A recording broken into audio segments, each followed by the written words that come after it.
Julian, Emami, Namini, and I was born and raised in Germany. I'm faculty member at the Department of Economics of the Erasmus School of Economics, and I'm also affiliated with a couple of research institutes like the Tinbergen Institute in Amsterdam and Rotterdam.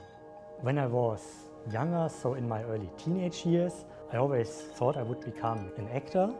I also participated in several acting groups, but for any reason, I was always the unfriendly character in these pieces.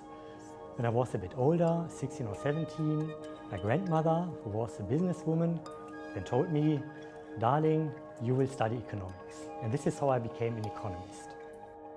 Actually, there were many persons who inspired me to start a career in academia, but if I think very carefully, it was probably my professor in international trade at University of Constance who inspired me most. Of course, becoming a researcher also has an influence on your personal development, because as a researcher, you always want to challenge existing truths or you want to question everything.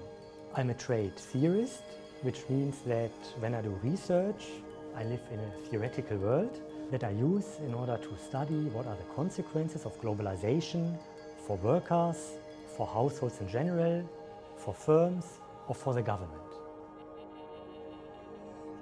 So my current research focuses on the interaction between labor market discrimination, and we are thinking about taste-based discrimination, and international trade.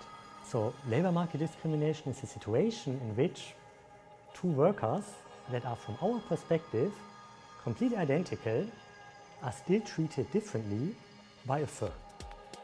And I actually think to study the interaction between labor market discrimination and international trade is an interesting topic for two reasons. On the one hand, I think we all, every now and then, have the feeling that we suffer from discrimination, regardless of whether we are black or white, male or female. And second, discrimination is, by law, forbidden in most countries. So discrimination, if it occurs, is typically very subtle or very marginal. And then the question is, can this very subtle labor market discrimination have any bigger impact? For example, macroeconomic impacts or even an impact for global markets. Considering how globalization can impact labor market discrimination, the common wisdom is that when a country opens up to trade, that somehow competition increases, and this drives costly discrimination out of the market. This is the common wisdom. However, one should also consider that when a country opens up to trade, it is not only that competition in domestic markets increases, but also firms have additional profit opportunities abroad. And then the question is, what is the net effect on costly discrimination? We not only study how globalization impacts discrimination, but also how labor market discrimination impacts globalization. So just consider a country that has more than one sector, and in one sector of the economy, let's say manufacturing, we have labor market discrimination, meaning that in that sector, workers that are objectively, so in terms of labor productivity, identical, are treated differently.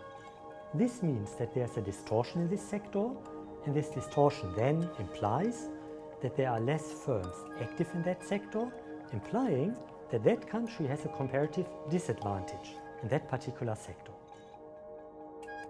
So now consider that that particular country that has discrimination in, let's say, manufacturing opens up to global markets.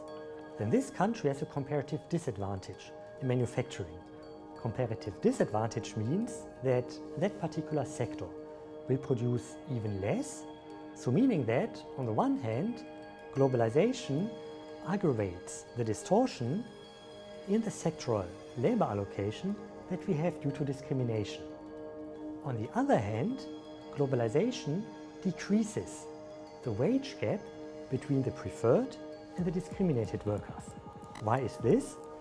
Well, because wages are tied to firm profits, and firm profits decrease for those firms that discriminate if we open up to trade, but the preferred workers get a larger share of firm profits.